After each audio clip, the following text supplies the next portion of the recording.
মানুষগুলো সেদিন কারো কাছে মিছিল করে বলে নাই দে দে চাঁদা দে, এটা কেউ বলেছিল? কেউ মিছিল করে বলেছিল দে দে বেকার ভাতা দে বলেছিল? তাও বলে নাই। কেউ বলেছিল দে দে ফ্যামিলি কার্ড দে বলেছিল? বলে নাই। বলেছে দে দে আমার হাতে কাজ দে, আমি কাজ করে সম্মানের সাথে বাঁচতে চাই। প্রিয় দেশবাসী, যুব সমাজ, আমরা কারো হাতে বেকার ভাতা তুলে দিয়ে অপমানিত করব না। আমরা সুশিক্ষা এবং প্রশিক্ষণ দিয়ে প্রত্যেকটি তরুণ তরুণী, যুবক যুবতীর হাতকে, সক্ষম মানুষের হাতকে আমরা দেশ গড়ার কারিগরের হাত বানাবো ইনশাআল্লাহ। কাজ তুলে দিয়ে বলবো এটাই বাংলাদেশ, যা চেয়েছিলে এটা তোমাদের দাবি, এবার দুই হাতকে বাংলাদেশকে গড়ে দাও।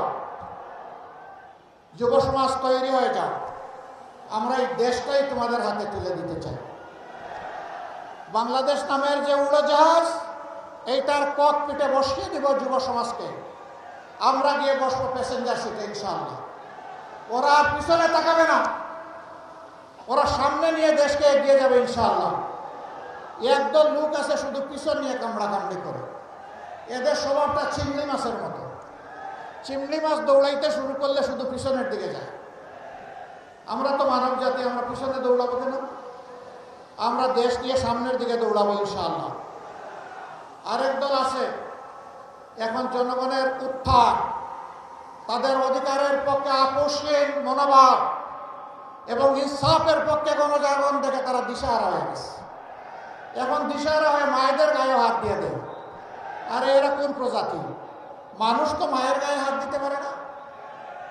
আমরা এদেরকে অনুরোধ করি, সাবধান, কোনো মায়ের গায়ে হাত দিবা না। দয়া করে তোমার মাকে আগে সম্মান করতে শেখো। তুমি যদি তোমার মাকে সম্মান করতে পারো, বাংলাদেশের 9 কোটি মাকেও সম্মান করতে পারবা। যদি তুমি সম্মান করো, তোমাকেও স্যালিউট। আর তুমি যদি আর হাত বাড়াও, মনে রাখবা মায়ের সন্তানেরা আগুন হয়ে জ্বলে উঠবে। এ কাজ করবা না, এ কাজ করবা না। যারা মাদেরকে সম্মান করতে পারে না, আল্লাহ তাদেরকে সম্মানিত করেন না, আল্লাহ তাদেরকে অপদস্থ করেন। আমরা আমাদের মায়েদের সম্মান কারো কাছে বন্ধক রাখবো না, কোনো কিছুর বিনিময়ে না। জীবন দেব, কিন্তু আমার মায়ের সম্মান নিয়ে কাউকে আর টান দিতে দেব না। আমি এই কথাগুলো বলি এই জন্য এখন আমার পিছনে লেগে গেছে। আমি তোমাদেরকে পাত্তা দেই? আমি আল্লাহ ছাড়া কাউকে ভয় করি? আমি আল্লাহকে ভয় করি, আর আমার বিবেক নিয়ে আমি চলি। তোমরা যা পারো করো, ওগুলার জবাব দেওয়ার মতো সময় আমার হাতে নাই। করতে থাকো, পড়েও কামড়ি করো, ওখানেই থাকো।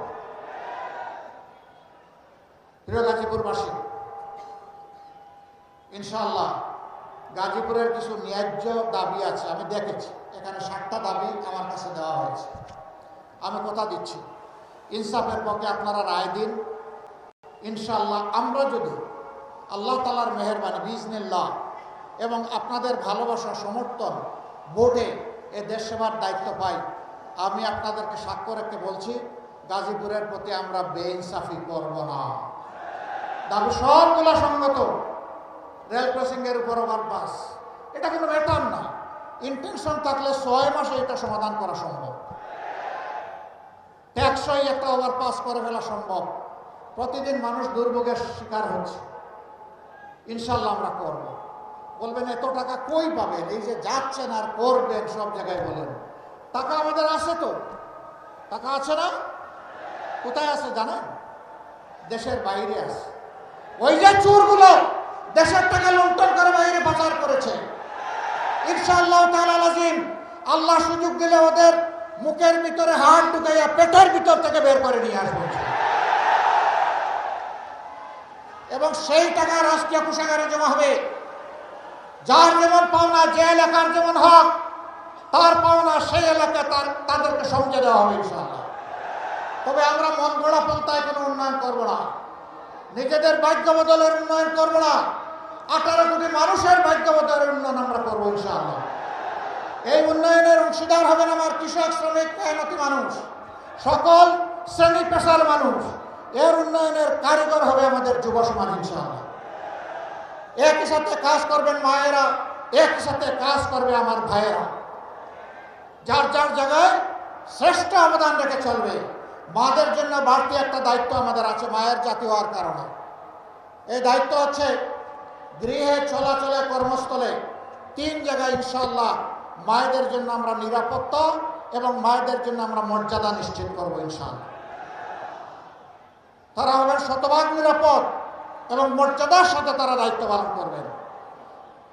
রাষ্ট্রে এই দায়িত্ব দিতে গিয়ে আমরা কোনো জাত, পাত, ধর্ম, বর্ণ দেখব না। আমরা দেখব মানুষটা এই কাজের যোগ্য কিনা, আর দেশ এবং জাতির প্রতি তার অঙ্গীকার বা দেশপ্রেম আছে কিনা। এই 2টা জিনিস পাওয়া গেলে যেই যোগ্য তার হাতে কাজ চলে যাবে ইনশাআল্লাহ। প্রিয় দেশবাসী, আমরা একটা ইনসাফপূর্ণ দেশ চাই। আমাদের মার্কা কি বলেন তো? জামাতে ইসলামের। হায় রে হায়, এটা আগে সরকার খাইয়া হজম করে ফেলেছে। কারণ এই দাড়ি পাল্লা থাকলে সমাজে তো বেইনসাফি করা যাবে না। এই পাল্লা যদি কোনোদিন বিজয়ী হয়ে যায় তাইলে সমাজ থেকে বেইনসাফি দূর হয়ে যাবে। তাইলে এই লুটেরারা যাবে কোথায়? ব্যাংক ডাকাতরা যাবে কোথায়? দুঃখের কাহিনী কি বলবো, 15.5 বছর আমরা সকলেই মজলুম ছিলাম দেশবাসী। 5 তারিখ থেকে কিছু ভাই অতীতের মতো মজলুমদের উপর আবার ঝাঁপাইয়া পড়লেন। এবারকার নির্বাচনে আমাদের অঙ্গীকার দুর্নীতিমুক্ত দেশ গড়া। আরেকটা দলেরও নেতৃবৃন্দ বলতেছেন তারাও দুর্নীতিমুক্ত দেশ গড়বেন। ভালো কথা, চ্যারিটি স্টার্টস ফ্রম হোম। ভালো কাজ নিজের ঘর থেকে শুরু করতে হয়, সেটা প্রমাণ আগে দেন। 49 জন ঋণ খেলাপি যাদেরকে বগলের নিচে নিয়ে নির্বাচন করছেন, আগে তাদেরটা বাতিল ঘোষণা করেন। যদি সাহসিকতার সাথে এটা করতে পারেন, জনগণ কিছুটা বিশ্বাস করবে হ্যাঁ ওনাদের সদিচ্ছা আছে। আর যদি ঋণ খেলাপিদেরকে বগলের তলে রাইকা বলেন যে আমরা দুর্নীতিমুক্ত দেশ গড়ব, তাহলে বিষয়টা এমন হবে যে আপনারা যা বলেন তা করেন না, আর যা করেন তা বলেন না। আমরা ওটা চাই না। দেশবাসী সবাইকে জানে চিনে, কিছু মানুষ মাথা গরম হয়ে গেছে। গাজীপুরে চৈত্র মাস, তাই না? হ্যাঁ, গাজীপুরে চৈত্র মাস। এখন কি মাস? তো মাঘ মাসে মাথা এত গরম কেন? চৈত্র মাসে তাহলে কি হবে? এখানে হামলা, ওখানে হামলা, এখানে আগুন দেয়, ওখানে মানুষ খুন করে, শেষ পর্যন্ত কাউকে না পাইলে নিজেরটাই খুন করে। এ কি রে ভাই? Morning shows the day. তারা ক্ষমতায় গেলে কি করবে এখনই জাতিকে জানাই দিচ্ছে। একটা মানুষ নিরাপদে বাংলাদেশে থাকতে পারবে না। একজন ব্যবসায়ী নিরাপদে ব্যবসা করতে পারবে না। একজন শ্রমিক নিরাপদে রাস্তায় চলাচল করতে পারবে না। একজন কৃষক সে শান্তিতে তার মাঠে ফসল ফলাতে পারবে না। এরা সবার শান্তি তছনছ করে দেয়। এই অশান্তির বিপক্ষে আমাদের শান্তির আওয়াজ, দুর্নীতির বিরুদ্ধে আমাদের সততার আওয়াজ, বেকারত্বের বিরুদ্ধে আমাদের কাজের আওয়াজ, লুটপাটের বিরুদ্ধে আমাদের রাষ্ট্রের সম্পদের পাহারাদারি করার আওয়াজ। আমরা 11টা দলে এক হয়েছি। আপনারা থাকবেন আমাদের সাথে ইনশাআল্লাহ? বলবেন যে আমরা তো আপনাদেরই লোক। হ্যাঁ, আমরা মনে করি সারা দেশের মানুষই আমাদের লোক। আমি স্পষ্ট ঘোষণা দিচ্ছি, বারবার দিতে থাকবো, আমি জামাত ইসলামের বিজয় চাই না। আমি চাই দেশের 18 কোটি মানুষের বিজয়। 18 কোটি মানুষের বিজয় হলে এর অংশীদার হবো আমরা সবাই ইনশাআল্লাহ। ভাই বোনেরা, আমরা কোনো দলীয়, কোনো পারিবারিক, কোনো গোষ্ঠীগত সরকার আর এই দেশে দেখতে চাই না। এরা আমাদের 12টা বাজিয়েছে। এরা দেশে বারবার ফ্যাসিবাদ উপহার দিয়েছে। এরা আমাদের ব্যাংক ডাকাতি করেছে, শেয়ার মার্কেট লুট করেছে, দুর্নীতির মহারাজ্যে পরিণত করেছে। ওই শাসন আমরা আর দেখতে চাই না। এখন চাই জনগণের শাসন, এখন চাই ঐক্যের শাসন, এখন চাই ঐক্যবদ্ধ বাংলাদেশ। 11টা দল আমরা এক হয়েছি। এই গাজীপুরে 5টি আসন আছে।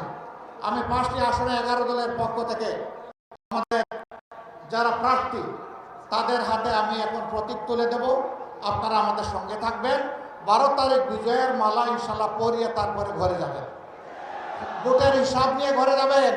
ভোটের দিকে কেউ যদি অন্যায়ভাবে হাত বাড়ায় সেই হাত স্তব্ধ করে দিতে হবে। পারবেন? হ্যাঁ, চারটা নির্বাচনে মনের মতো করে ভোট দিতে পারেন নাই। যুব সমাজ জীবনে একটা ভোটও দিতে পারে না। কোনো ভোট ডাকাত আসলে ছেড়ে দেবেন না।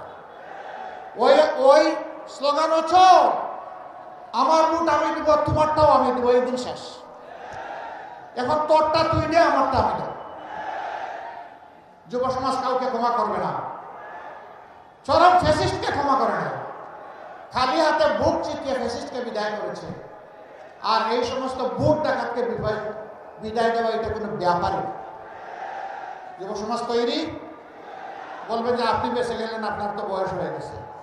আমি এই যুবকদের চাইতে কম যুবক না, আল্লাহ মেহেরবানি। একসাথে লড়াই করবো ইনশাআল্লাহ। ভাইরা আবার আসুন গাজীপুরে